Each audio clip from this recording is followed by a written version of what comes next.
Versagen, der halbe Großmutter. Ja.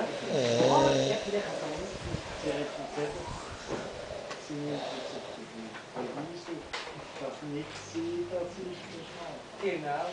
Wenn ich auch den Beweis aufgenommen. Du musst wissen, dann haben wir nämlich Krachen bekommen. Ja, zeig das warum. Er glaubt es nie.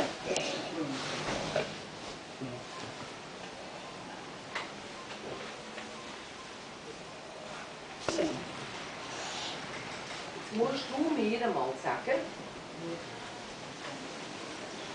wo darf ich noch Platz bei diesem Nest hinein? Nein. Nein, sag hoi. Wo soll ich jetzt da noch sein? So bin ich verwandt, da habe ich gerade eine Foto gemacht. So,